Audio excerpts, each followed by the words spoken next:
Today we're going to take a look at examples of persons of peace and a house of peace and do the Bible study. And we're going to look at Jesus' ministry first. So you see the verses there, and you're going to ask two questions or answer two questions. First, who was the initial contact? And then secondly, as a result of that person hearing the gospel or coming in contact with Jesus, who else heard the gospel as a result of that contact? So take a few minutes, work your way through those verses in groups of 2 to 6, and just answer those questions. Who was the initial contact? And who heard the gospel as a result?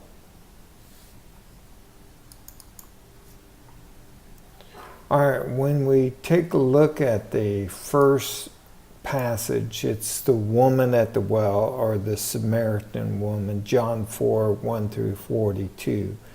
And Jesus has this dialogue with her, and we see that in verse 28, she leaves her water pot after Jesus told her that basically he was the Messiah.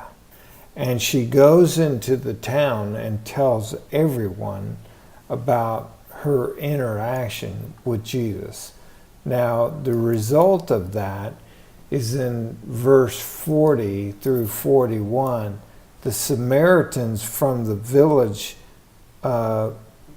ask him to stay, and they hear from him and they believe. So the Samaritan woman basically was the initial contact, and then the whole village hears the gospel as a result.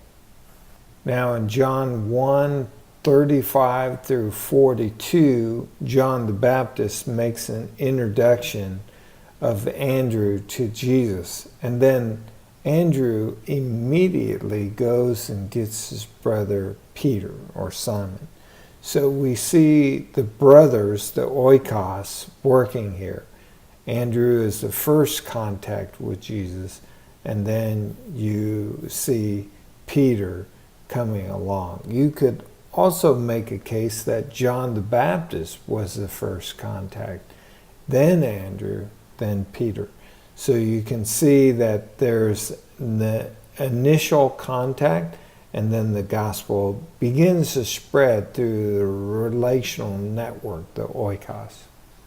And it continues to spread. In Matthew 8:14, we see now the gospel has hopped from Peter to his mother-in-law. Jesus is now staying in Peter's house and heals his mother-in-law, and this is the house of peace here where Jesus is staying.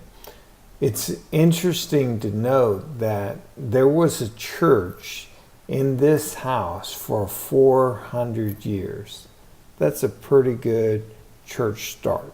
Then we see in John 11, 1 through 46, the relationship with Mary, Martha, and Lazarus. And Lazarus had died, but as a result of the resurrection, many Jews had heard, and even the religious leaders who were hostile, heard about the resurrection of Lazarus.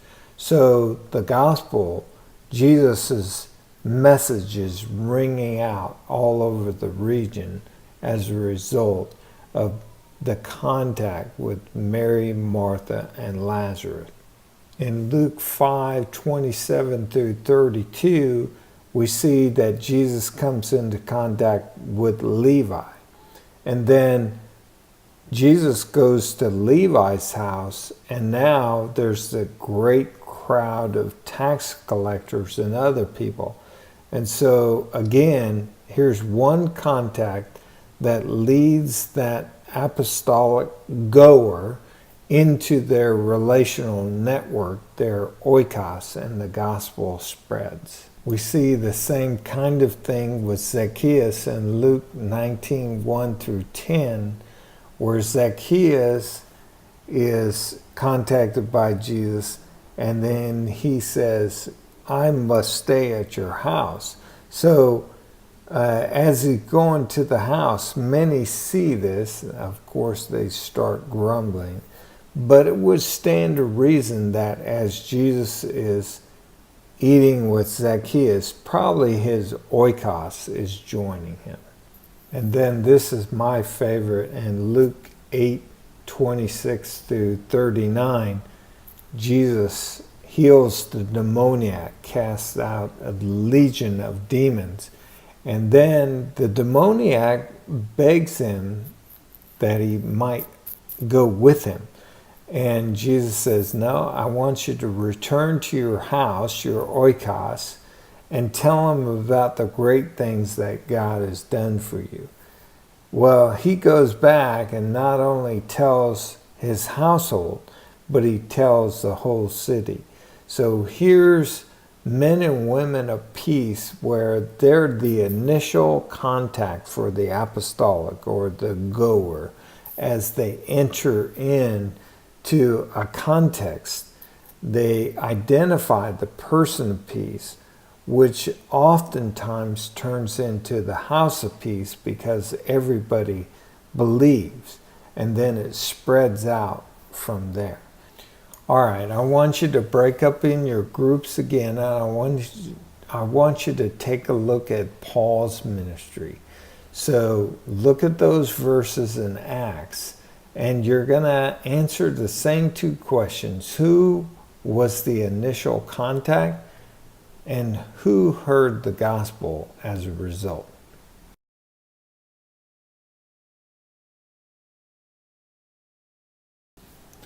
So in the first example in Acts 16:1 through 3, we see that a Jewish woman has a son named Timothy.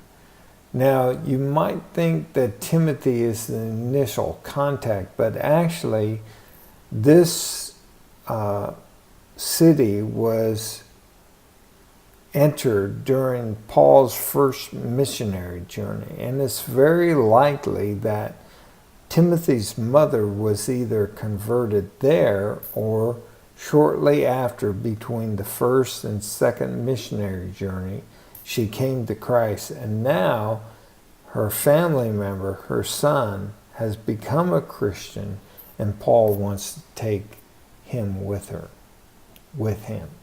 In Acts 16:11 through 15, Paul is being obedient to the Macedonian call and goes across the waters and finds Lydia. And Lydia comes to Christ, and her whole household is baptized. So she's the person of peace, and her household, or oikos, comes to Christ, so it's now the house of peace. And then we see the same thing with the Philippian jailer in Acts 16:25 through 34, where he comes to Christ, and then his whole household is immediately baptized with him. In Acts 17:1 through 9, we see the house of Jason is attacked. So Jason would be the contact, and or would imagine that his family heard the gospel. In Acts 18:1 through 4, Paul's now in Corinth, and he links up with Aquila and Priscilla. Were they believers? Were they Jews? They were attending the synagogue, and Paul does stay with them. So it looks like they are persons of peace, a house of peace. He stays with them, and as a result, we see later on Apollos is instructed and told a more perfect way, and Apollos has a huge impact elsewhere. In Acts 18:5 through 8, we see that Paul leaves, and then he stays in the house of a man named Titus Justus, and then the synagogue leader comes to Christ because Titus Justus' house is right next to the synagogue. And then Crispus's whole family comes to Christ, and many Corinthians. So Titus Justus was probably the person of peace. Crispus at the very least, but you can see how neighbors and family members and other associates pretty much in the synagogue all come to Christ. The oikos is reached.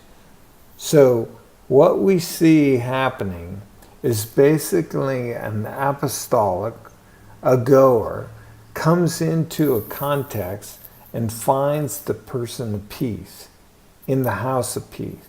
Generally speaking, the example in Scripture is once the person of peace comes to Christ, the house follows suit.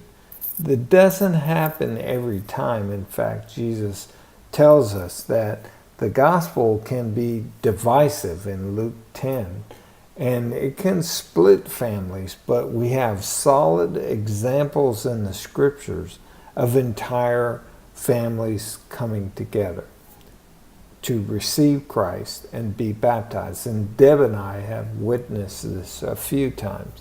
So what you see, the person of peace, the house of peace, and then the broader oikos is reached with the gospel. Now, oftentimes we get a little bit confused about the person of peace. You know, they invite you in, they give you some food and water. It's not just a nice person. It's not just a lonely person that wants to talk. It's not just a person who invites you into their home. When you look at the biblical examples of a person of peace, they do three things, 3 M's. Number 1, they receive the messenger. Number 2, they receive the message. And then number 3, they receive the mission. As the apostolic, the goer, enters into this context and finds the person of peace, that person receives the messenger. But they also receive the message of the gospel, and it transforms them. They receive Christ, and they also receive the mission. They want to tell others in their oikos about it. So they go out of their way to make sure that their family members, their friends, their co-workers, the neighbors hear the gospel. And that is a true person of peace.